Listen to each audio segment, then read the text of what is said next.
In today's episode, we are further expanding our iron and copper ingot production by adding a third smeltery to the rocky desert biome. We are going to be building one of these.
Alright, so I've done a little testing and that's kind of the layout I want to go for.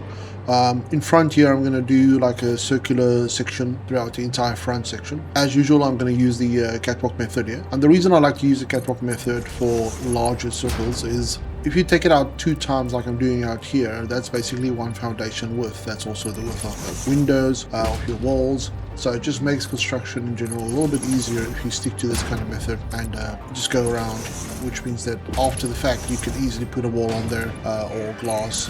In this case it's going to be glass, and it just makes construction a lot easier. Anyways, let's I'm going to show you in the time lapse what it looks like when you do the entire section.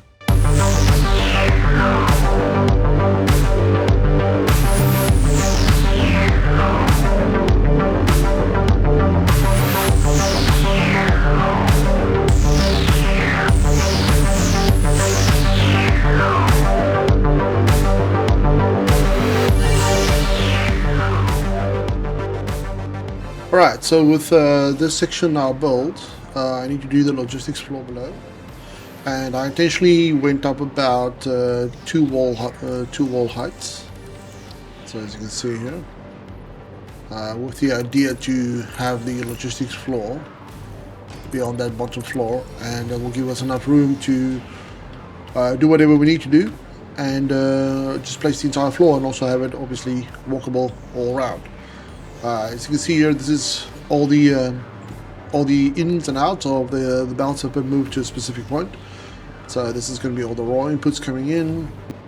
It's going to be the raw products going in as well, and then a lot of the steel ones are going to be coming out on this side, and I still need to hook up these guys and this side here, and I will exit on this side, and there will be a bus going down and then across towards the train station over there. Alright, so let's move on to that, because as soon as the logistics floor is in, I'm going to start doing the glass going around and start filling out the roof. Alright.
Right, so we just about done with the build. I've got some detailed stuff I still need to do, but let me just show you around. So we've got these miners. These are all pure nodes.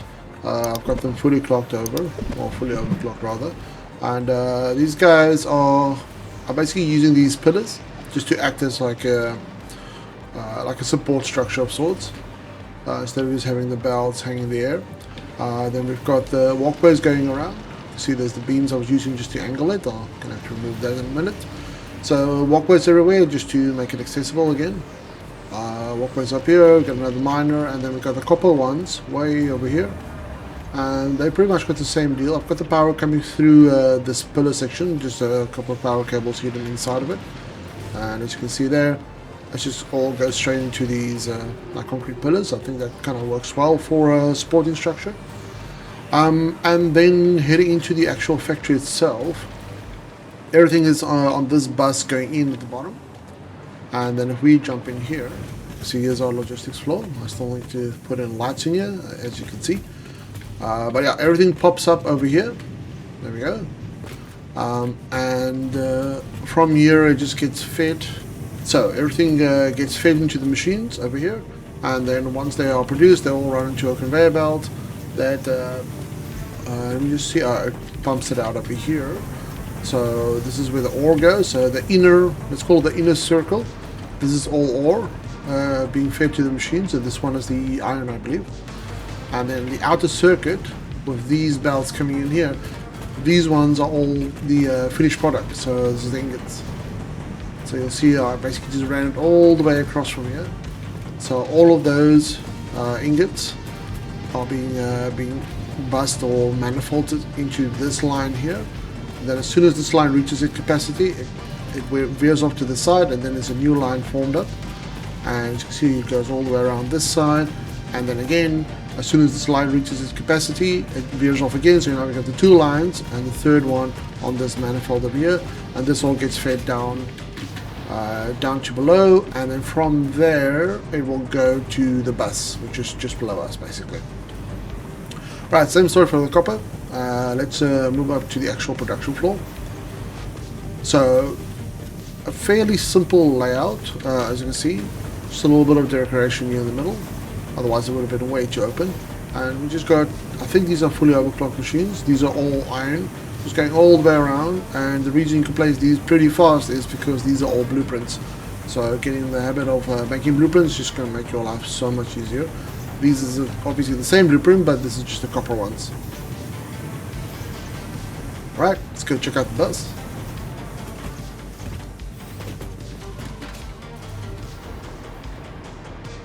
So going down here, you can see everything is being pumped up here, ore-wise, and then ingots are going to come. As you can see, everything meets up over here, and that goes down on this bus, and this bus goes all the way down, and it goes onto a secondary bus. So the waterfall conveyor lift goes onto a conveyor bus. There's your lift access. I still need to add some more supports here just to make it look a little bit more realistic. Then yeah, from here you got this little walkway. Again, to go all the way to the train station, and the bus then feeds into a couple of buffers here, which are just the normal small storage units. Let me see if I can go around this way. This isn't fully done yet. I still need to add some details in here. This is all just to make it functional. So the first belt breaks off to that buffer over there, fills up the train station above, and this repeats all the way down, all the way to the copper lines, going all the way to the end. And if we go to the train station, you see the this double line that I'm bringing all the way from my city. I kind of like T in here, and again, like you see, I still need to add some detail on this line to match those lines, and they all go that way. So this. The reason I had to expand my my iron and copper is to accommodate the aluminium factory that I'm going to be setting up over there on the Spire Coast. So that's the reason why I had to expand on this one. As my current two smelters, the one which is over there and there's one over there, both of those I've done videos on, they are currently feeding all of those ones. So I'm pretty sure I've got enough. There's a fair amount of excess still, but this is just kind of future proofing any kind of like demands I might have for additional copper ingots and copper and iron ingots in the future. So I needed a little bit, but I thought I might as well, since I'm going to be building something here, I might as well tap all of these pure nodes and just do like quite a big production, or just do like a lot of production from these ones. So since I'm going to be here, I might as well use all the nodes in the area and produce the same thing. Otherwise, it's just going to bite you in the ass in the future as you have to come back and either expand on whatever you build or build an entirely new factory. So might as well do this now, and I believe future Jakes will be quite happy about that. Alright, let me do the final touches and I'll show you the final product.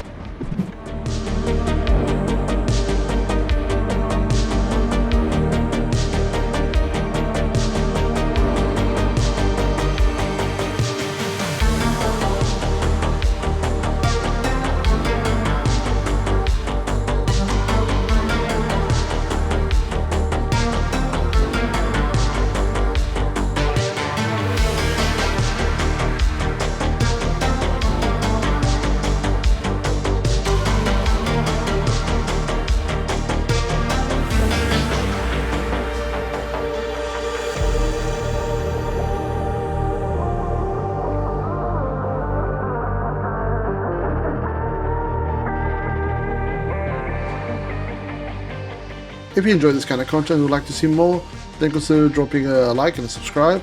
Feel free to comment if you have any suggestions or ideas or criticism. And if you want to have a more in-depth discussion, join my Discord. And then lastly, I would like to thank my patrons again for your continuous support. You guys allow me the time to build these kind of builds, so thank you for your support. And I'll see you guys on the next one.